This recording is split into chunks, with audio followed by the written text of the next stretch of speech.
Okay, so nandito tayo ngayon sa may McDo at hinihintay natin yung binalot. Nagkay-crave ako nung last time pa sa binalot. Naghahanap ako ng binalot dito pero hindi ko expected meron pala malapit dito sa amin. Wow! Thank you, sir. Oh, dami naman ito. Sir, ano po pangalan mo? Mark po. Mark. Ayan. Palaka. Dami naman ito, sir. Kaya nga po. Salamat po. Sige, sir. Thank you. Yan, dumating na yung ating hinihintay. Kakain tayo mamaya.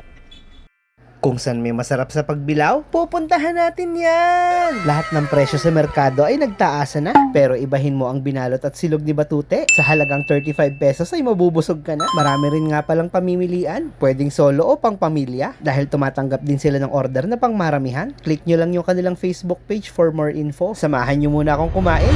Okay guys, sa panahon ngayon, saan mo makakarating ang 35 pesos mo? So yan guys, imagine ganito kalaki na binalot oh. Ang laki niya, no? 35 pesos lang. Nakatikman na natin. Guys, ang daming laman. Nyo, oh. Tingnan nyo kung gaano kadami yan.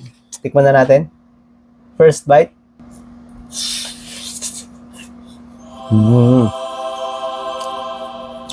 Okay. Unang kagat mo pa lang, masasabi mo na kaagad napakalasa talaga nito.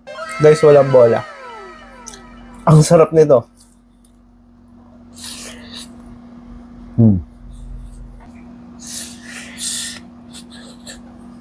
Imagine, ganito karami, 35 pesos lang.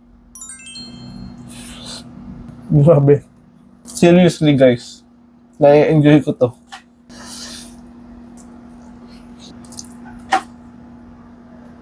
Okay guys, so susunod naman natin itong chicken. Di ko alam kung ano to, parang hot sauce siguro to. Tignan natin. Ketchup. By the way guys, sa ganitong kamura, makakakuha ka ng ganitong kalaking chicken, no? Wow! Sulit yan, di ba? So, tikman muna natin yung chicken.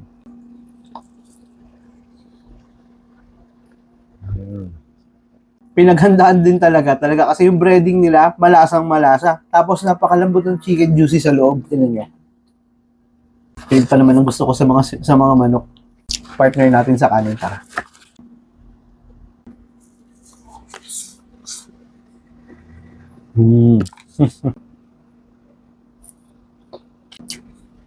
Mukhang kuha niyo kulit ko no?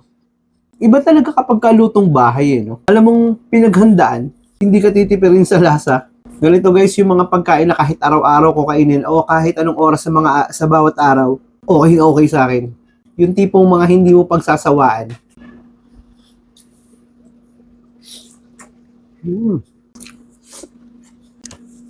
Tikman naman natin itong chicken pastil. Excited din ako talaga dito sa isang to. Dahil alam niyo naman na mahilig din ako sa chicken pastil. Dumayo pa nga tayo ng Quiapo para lang bumili, di ba? Doon sa original na nagtitinda ng mga pastil. Pero ito, meron pala malapit dito sa atin. Tingnan nyo naman yan. Siyempre, masarap kapag isang malaking subo. Ayan.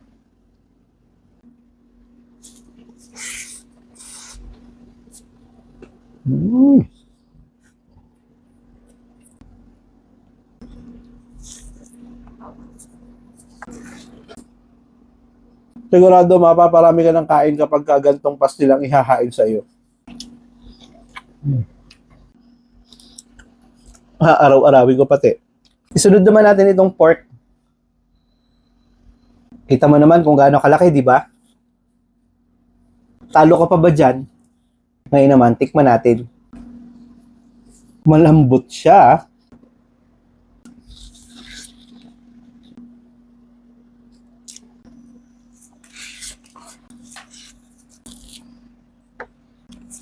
Last but not the least, bango silog. And balita ko guys, itong suka na to, sariling timpla rin nila. Hindi ko sure kung boneless ito eh. Titignan natin. Boneless. Tikman na natin.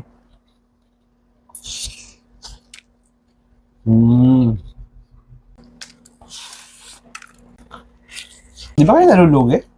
Napakamura ng mga tinda ninyo. Tapos ganito kasarap. Bawat isang meal nito sigurado nakakabusog kasi ang lalaki ng servings nila eh. Lagyan natin ng suka.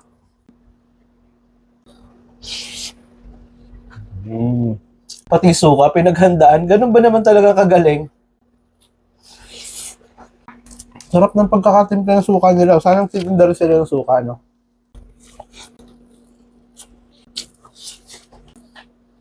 Sa ngayon guys, wala pa silang physical store pero pwede naman kayong umorder sa kanilang Facebook page. Sa kanilang Facebook page yan.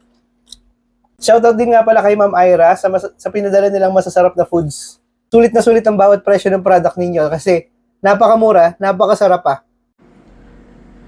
Mukhang napadami kain ko ah. Ay, salamat po.